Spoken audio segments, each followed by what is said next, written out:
bertemu kembali. Pembukaan semula sepadan negara 1 April lalu disambut baik penduduk Pulau Pinang. Laporan lanjut bersama Zatul Ikmah Muhammad Noor. Zatul, silakan.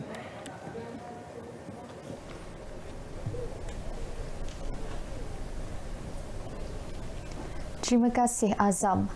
Kembali menjana ekonomi dan boleh bertemu keluarga. Itu antara reaksi yang diberi penduduk Pulau Pinang menerusi pembukaan semula sempadan negara 1 April lalu. Rata-rata penduduk menyambut baik usaha tersebut yang dianggap peluang untuk memakmurkan kembali ekonomi dalam sektor pelancongan. Sebagai pemandu pelancong, saya berharap sangatlah secara tak langsung ekonomi negara akan meningkat, melainkan pelancong-pelancong asing yang masuk di sini maupun daripada Thailand maupun daripada Indonesia maupun daripada luar negara yang lain, negara Europe sebagaimana. Dan kami sebagai pelancong memang bersyukur rahmat dan juga pendapatan kami akan mendapat pendapatan dari segi pelancongan di Malaysia ni. Peniaga yang memperoleh bekalan perniagaan dari negara luar juga kini mampu menarik nafas lega. Jadi saya sebagai peniaga ni boleh ambil lah barang-barang daripada, khususnya masa saya ambil barang daripada Thailand, boleh masuk dalam Malaysia dan kita boleh buat run business macam biasa lah. Alhamdulillah. Malah, pembukaan sempadan ini dianggap sebagai penyambung tautan silaturahim yang terpisah hampir 3 tahun.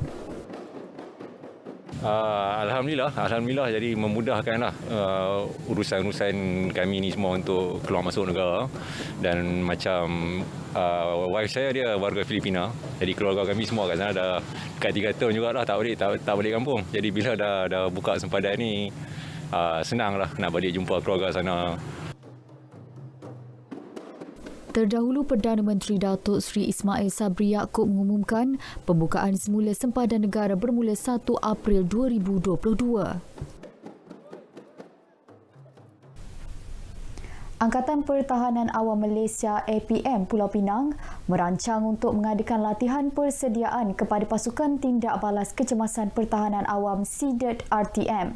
Ia termasuk latihan asas medik, asas menyelamat, pengenalan kepada pertahanan awam dan asas kebakaran. Pengarahnya Ishak Muhammad Razi berkata, latihan itu bertujuan memastikan ahli SEADERT mampu bertindak dengan tepat ketika berdepan sebarang situasi kecemasan. Ia turut dirancang bagi memantapkan kerjasama antara agensi itu pada masa akan datang.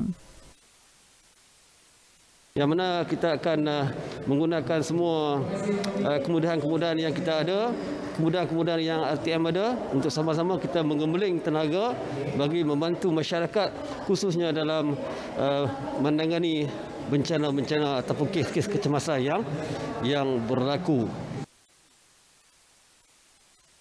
Beliau berkata demikian selepas merasmikan Majlis Penubuhan SEADERT di RTM Pulau Pinang baru-baru ini. Seramai 10 kaki tangan RTM terpilih menjadi ahli SEADERT.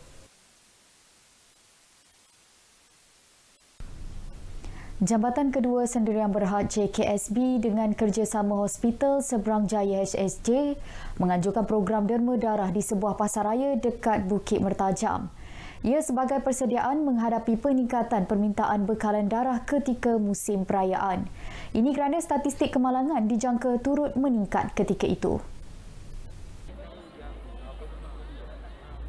Pegawai Perubatan Tabung Darah HSJ Dr. Lim Isaac Wee berkata, kira-kira 30 pengamal perubatan turut mengambil bahagian dalam program tersebut.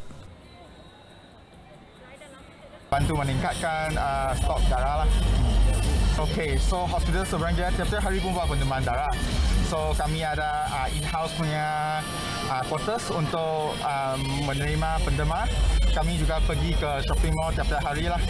Kat shopping mall dan weekend kita ada weekend mobile juga untuk pendemaran darah. Program yang mendapat sambutan kira-kira 100 penderma yang terdiri dari pengunjung pasaraya itu akan dilaksanakan secara berkala bagi membantu golongan memerlukan. Beliau berkata demikian selepas menghadiri program derma darah dekat Bukit Mertajam baru-baru ini.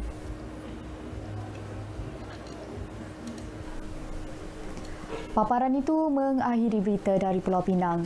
Saudara, bersederhanalah ketika membuat pembelian, elakkan pembaziran makanan. Semoga Ramadan kali ini lebih bermakna. Salam keluarga Malaysia, kembali bersama Azam di Angkasa Puri. Ya, Zatul, terima kasih dengan perkembangan dari Pulau Pinang.